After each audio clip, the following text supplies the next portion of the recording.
طفلی بود دامان مادر، خوب خوش بهشت بوده است.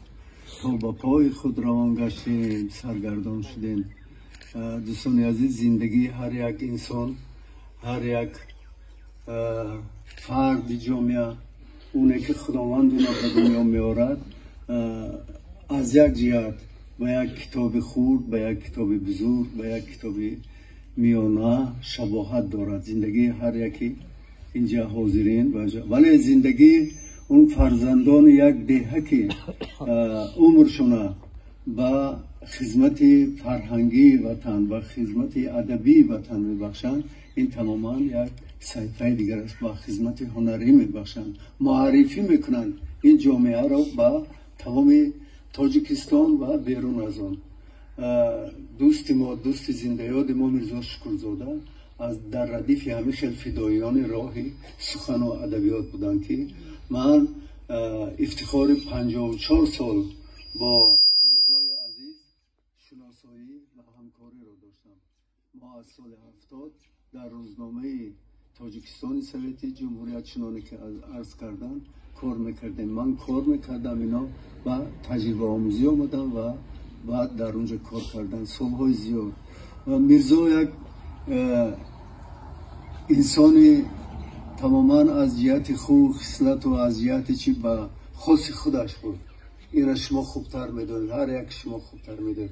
هر انسان اصلا بگیرید همین خیلی است. خداوند همه انسان ها را یک رنگ نساخته است، یک خصلت نساخته است، و لیکن در زحمت پسندی، در فداکو جان فرسایی، مثلا در سر قلم، در سر سخن، مثل میرزا زحمت کش و زحمت پسند کمی در کمد.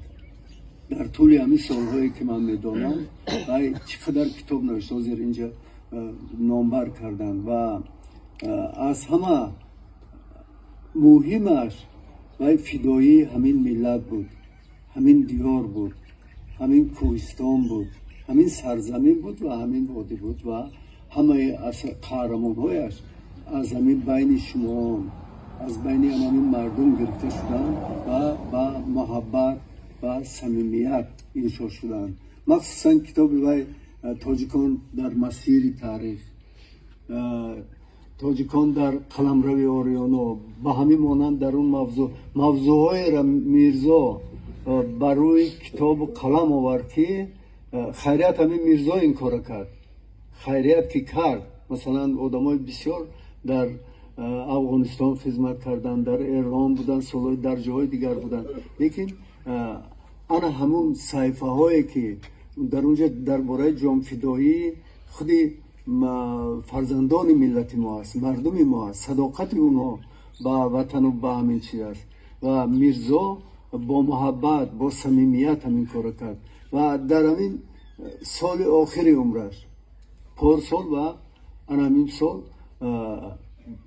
اکنون من فکر میکنم که میرزا خواست قرض آخران خودش در نزد زادگاهش، در نزد مردمش، در نزد هم کوهستان مسجد، هم در این دلورزین ادا کند. دو اثر نوشت، دو اثر، یک تا بدهی، یک تا اثری که برای همین بابا و پدرها و بیبی‌ها و ما که آمدن این چودستان به بوستان، به گلستان تبدیل دادن، همین کار کرد. و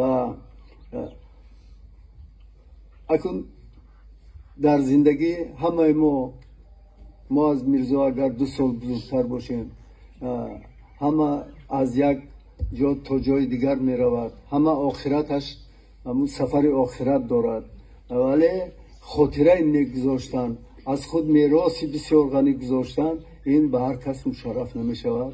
و امروز شما همه ما از آن جهت خودمون تسکین میتیم که همه خیلی یک فرزند بسیار نجیب در بین جامعه ما به وایه رسید و زحمت، خوب خصلت مردم ما را توانست قلمی کند و در همین مکتب تحصیل کرد. امروز قدم نخستین برای دانش، برای سواد، برای حرف در همین مکتب نهاد.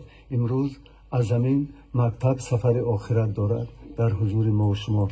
از خداوند التجا میکنیم، تمنا میکنیم که سفر آخرت میرزای عزیز ما نیک باشد و خانه آخرتش آباد باشد. یادش گرامی دوستی عزیز، یادت گرامی دوستی عزیز. سلامت باشید.